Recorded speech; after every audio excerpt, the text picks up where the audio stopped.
cela suffit. C'est comme ce matin, quelqu'un peut me demander, montre-moi Dieu, montre-moi Jésus. Je viens te dire ce matin, oui, Jésus est là, Jésus est sa parole, Jésus est sa parole, Jésus est sa parole, Jésus est sa parole, Jésus est sa parole.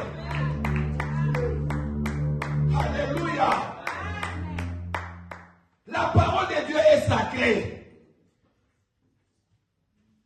C'est ce qui faisait la différence entre les enfants d'Israël et d'autres nations. Et ils ont reçu la parole au travers de Moïse, leur a donné les 10 lois, certains préceptes. Cela a fait d'eux un peuple différent des autres peuples. Parce que dans leur judiciaire, du moins ils avaient quelque chose qui était la parole de Dieu. Souvenez-vous mes amis, lors de la construction du tabernacle, il y avait le pavé, les saints et le lieu très saint. Au fond là, dans les coffres, en or, il y avait des mystères. Il y avait le bâton de Moïse, je crois. Il y avait la manne cachée et il y avait les 10 lois de Moïse. Car c'est là qu'il y avait la présence de Dieu. Alléluia. C'est-à-dire, si j'ai besoin de la présence de Dieu, je vais ramener Dieu par la parole. Je suis à Londres. J'ai besoin de la présence de Dieu. Je vais la ramener par la parole. Partout où tu seras, dans ton travail, dans les bus, partout où tu seras, tu pourras ramener Dieu partout où tu es, au travers de sa parole, en obéissant à sa parole. Dieu sera là présent, Dieu sera là à tes côtés, Dieu va t'accompagner, Dieu te parlera, Dieu viendra t'aider, car il est la parole, il accompagne la parole. La Bible dit, il est derrière la parole pour l'accomplir. Lorsqu'il y a la parole, Dieu est là. La parole est sacrée. Ça ne se négocie pas. Oui, c'est la parole, mais tu vois les contextes actuels, tu vois la situation. Non.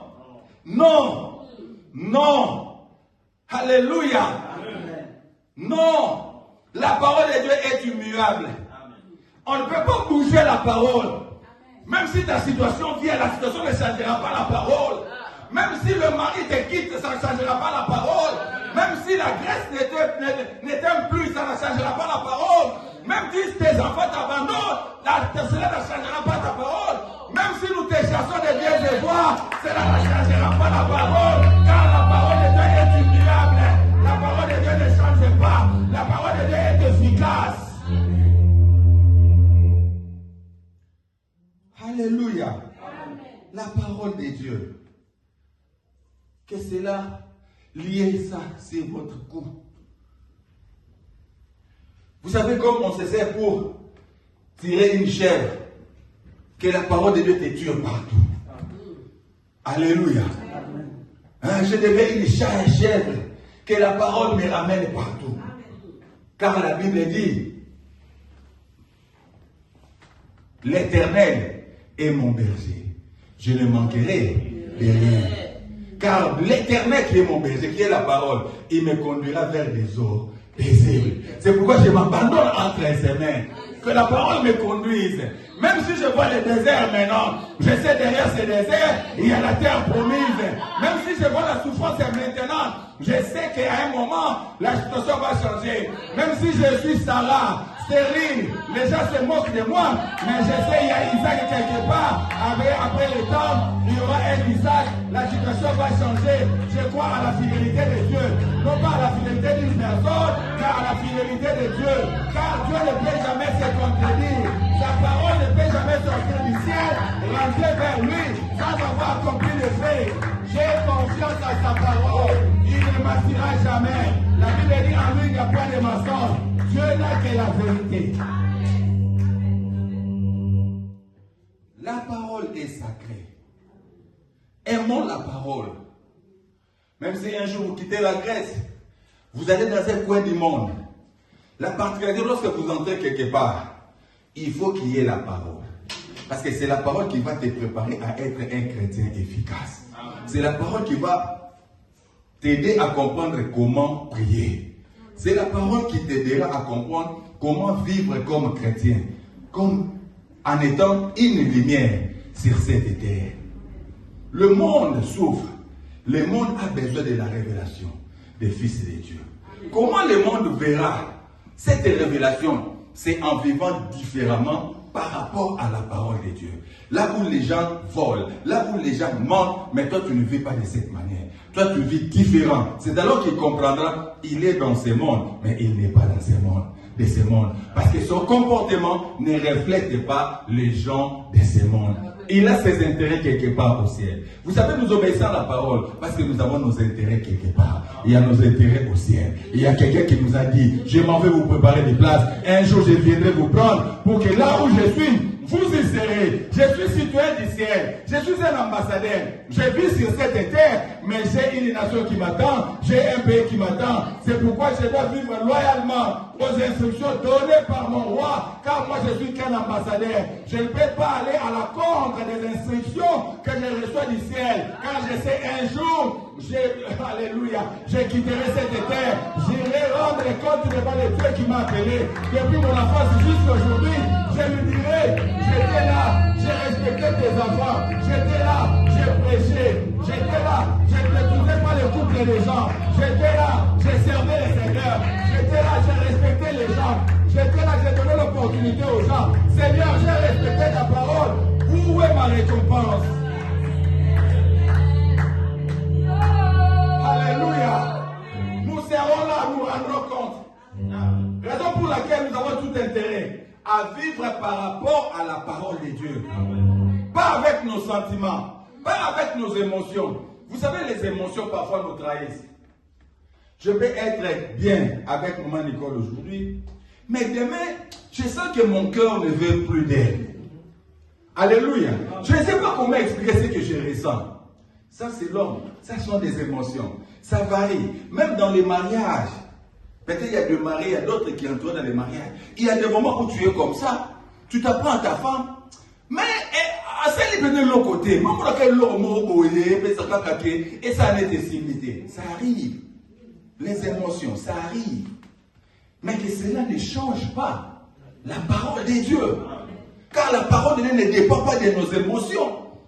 Parce que je n'aime pas, je vais changer. Non, Dieu ne dépend pas de nos émotions. Dieu n'est pas esclave de tes émotions, mais Dieu est esclave de sa propre parole. Dieu n'obéit qu'à ses propres paroles. Dieu n'agit qu'à ses propres paroles. C'est très important. Les émotions peuvent varier. Je vais être d'accord avec toi aujourd'hui, mais après un temps, quelqu'un me dit, tu sais, il avait dit ça.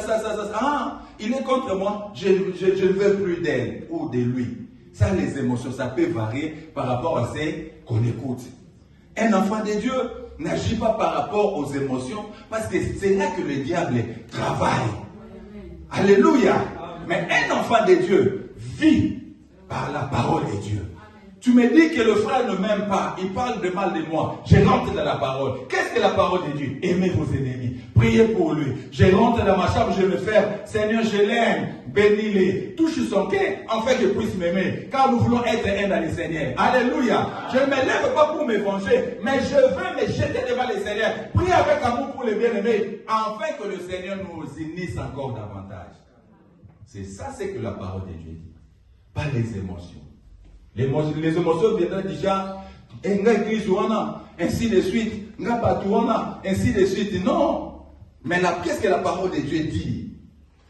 Et je voudrais vous dire, mes amis, je suis votre Père. L'un de mes secrets, c'est ça. Je ne me laisse pas emporter par des émotions. Si c'était par des émotions, je serais un ennemi avec plusieurs personnes. Mais j'ai toujours considéré la parole de Dieu au-delà de mes émotions. Tout ce que j'attends, moi je rentre à genoux. Seigneur, regarde ce qu'on dit de moi. Moi je ne connais pas ça. Je plaire, ma femme connaît. C'est tout quand j'attends. Oh papa, on a dit ceci, tel a dit ceci. Je ne demande pas. Mais je dors par terre. Je plaire. Seigneur, la sœur l'a dit ça. Moi je ne connais pas ça. Toi tu es mon Dieu. Pardonne-la. Pardonne-la. Papa, madame, oui. Attends chérie, je viendrai. Jusqu'au matin, je suis là devant le Seigneur. Elle m'a ingéré. Je ne connais pas l'affaire. Moi, je suis innocent. Toi, tu es notre Dieu. C'est toi qui es juste. Seigneur, pardonne-la, pardonne-la, pardonne-la. Et je me réveille. Je n'ai pas le temps de céder aux émotions. Elle a dit ça, moi aussi je vais dire ça, moi aussi je... Non, je n'ai pas ce temps. Parce que, pourquoi? Parce que la parole est une autorité. Je dois obéir à la parole plutôt que aux mes émotions. Alléluia. Pour ne pas tomber, pour ne pas défier. Et c'est là la stratégie du diable aujourd'hui. Il vient avec les émotions. Les gens mettent les émotions au-dessus de la parole de Dieu. Non. Non. Non, je ne donnerai plus ma dîme à l'apôtre. Ah, c'est Nicolas, non, c'est Bélanité. Non. Je suis ton pasteur. J'ai droit à 1/10 dans ce que tu fais. Cela n'importe pas parce que mon visage ne te plaît pas. Non. Accomplis la parole. Le Seigneur te bénira. Est-ce que vous comprenez? Accomplis seulement la parole. Et le Seigneur fera quoi?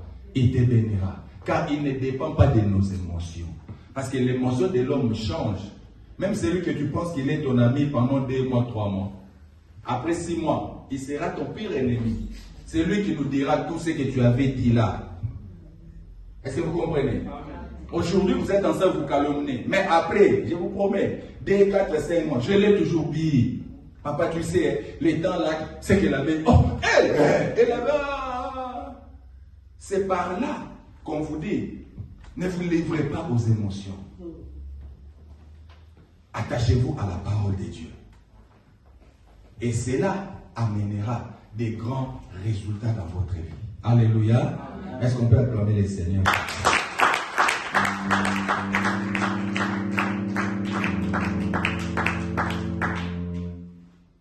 Deuxièmement, les parents sont sacrés. Éphésiens chapitre 6, je crois. Je crois, mon précieux verset peut m'aider avec les versets. Verset. Oui. Éphésiens 6. 25. 25, je crois.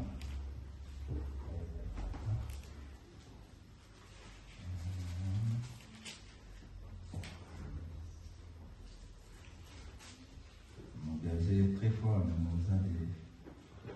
Non. Verset 1. 1, C'est voilà.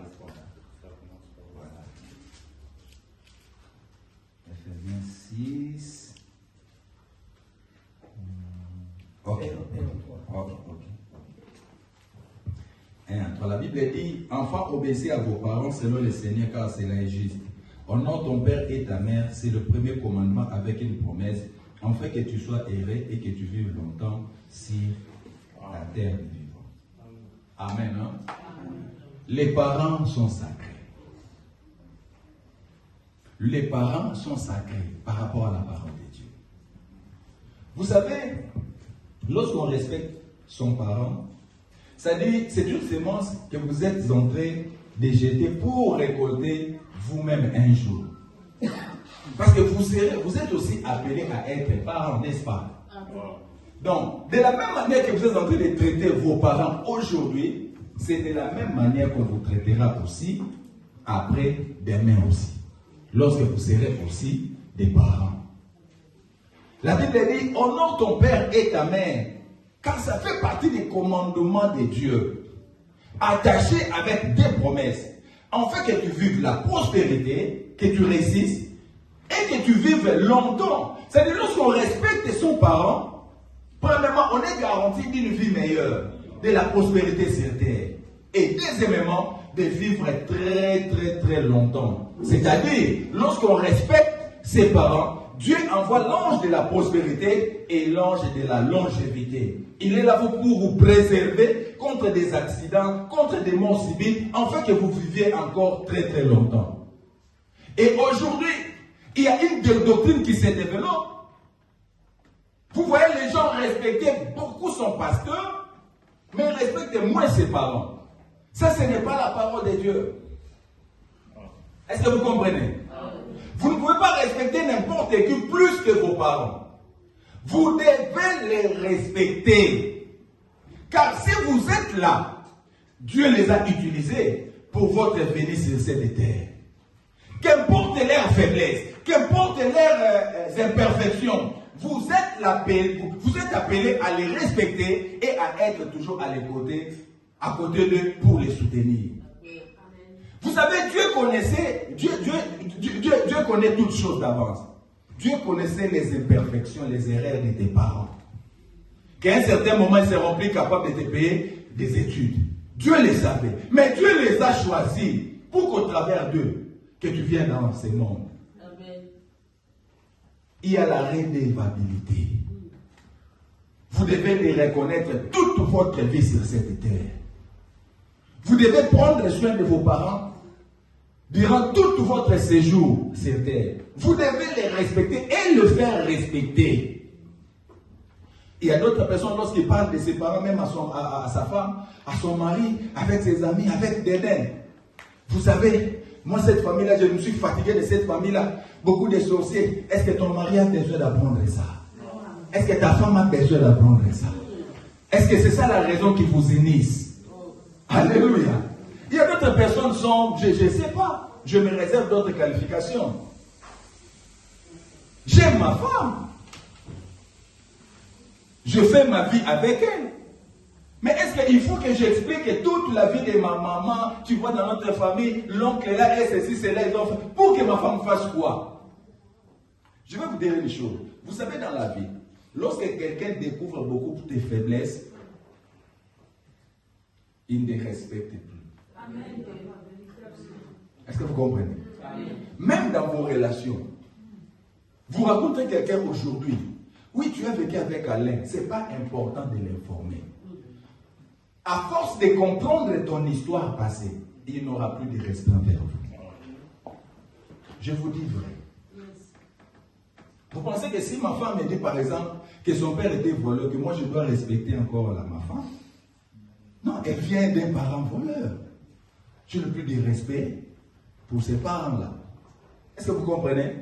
Si je dis par exemple ma femme, tu sais, ma mère était une prostituée. Vous savez que vous pensez que ma femme aura du respect à mes parents? Non, elle n'a pas besoin de ça. Moi aussi, je n'ai pas besoin de ça.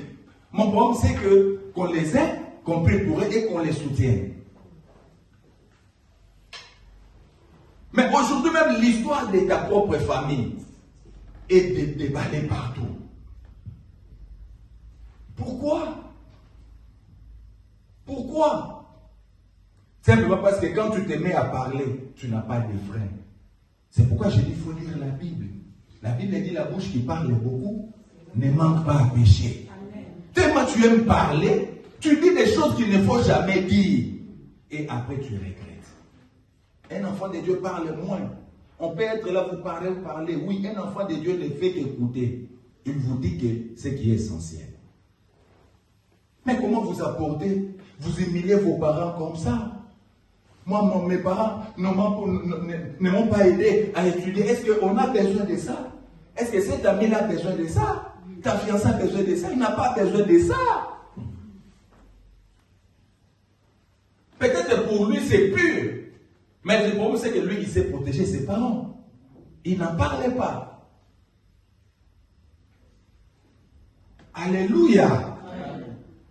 Respectons nos parents, des gens qui ont travaillé, qui ont milité pour qu'aujourd'hui nous puissions savoir écrire. Parce qu'il y a des gens qui nous ramenaient à l'école. Souvenez-vous quand tu avais 6 ans, est-ce que tu avais cette force que tu as aujourd'hui? Mais aujourd'hui tu parles parce que tu as grandi, tu as de la force. Mais il y avait un moment pour traverser la route, il fallait que cette maman-là te tienne à la main. Mais aujourd'hui tu as grandi, elle est devenue rien, sorcière, illettrée. Sorcière.